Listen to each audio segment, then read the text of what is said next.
Tippy time, my damies, Top Cat here and welcome back to the channel.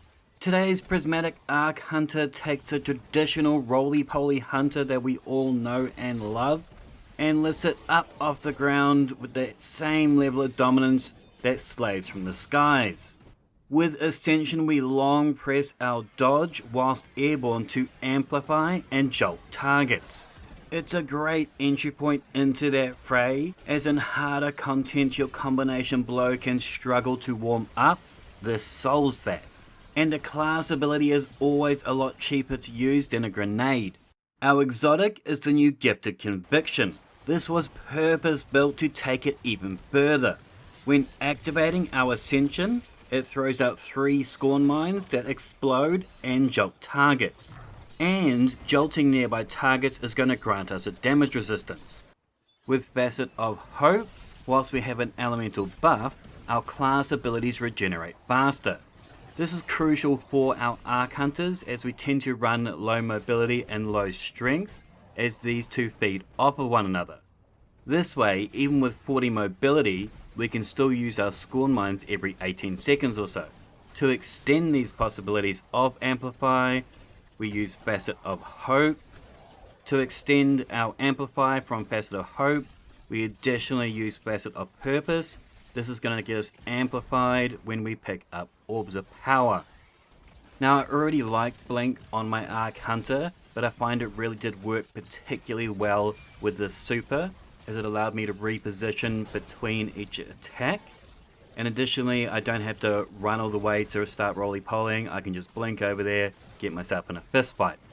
It's an immediate jump which allows me to get from the ground to the skies nice and quickly.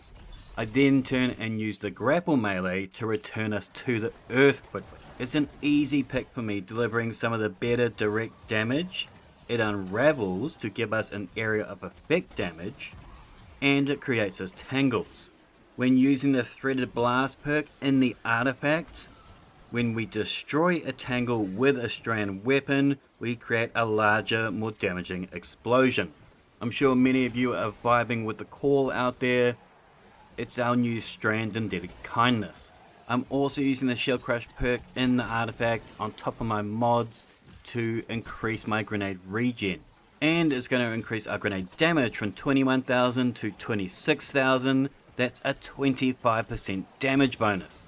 As stated at the top of this vid, this is fundamentally a classic Arc Dodger. Our first melee hits for 8,685. This returns our class ability charge. We dodge with Gamblers to get a melee charge. Next punch hits for 13.9. Dodge, punch for 22k. The Winter Shroud aspect gives us a burst of slow when we dodge. With our combo playstyle, we can throw out some serious slow stacks.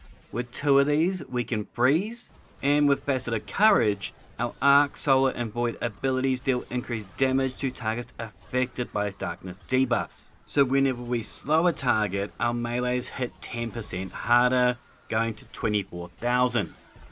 With Facet of Blessing, our melee final blows start our health regeneration.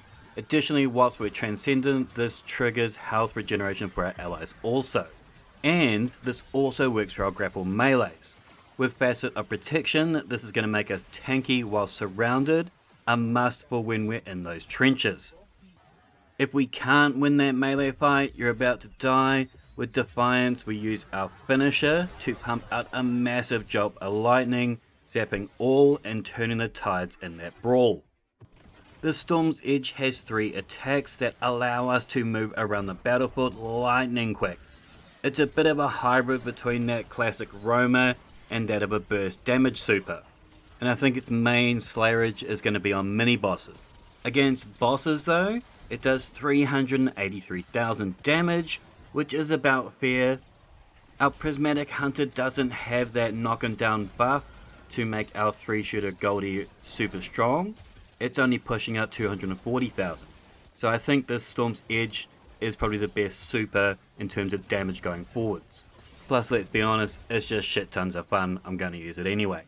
I've been using the new Ergo Sum with Wolfpack rounds paired with a bait and switch sword. It's doing around 90k DPS with no external buffs. It's a great combo to run with my combo punch hunter. 70% of all enemies I find are just going to fall to my fist. The other 30% are going to fall to my blades. I've included a dim link in the description below for my build, or feel free to pause here for my build stats, mods, and artifact. If only I had a frickin' boat, I could now attack by land, air, and sea. This took what I already loved about our classic Arc Hunter and ramped a fistful of ridalynn down its throat. I would love to hear your thoughts in the comments down below. Make sure to thumb it if you liked it, sub if you're new, and as always, tippy time my damies, what a tie.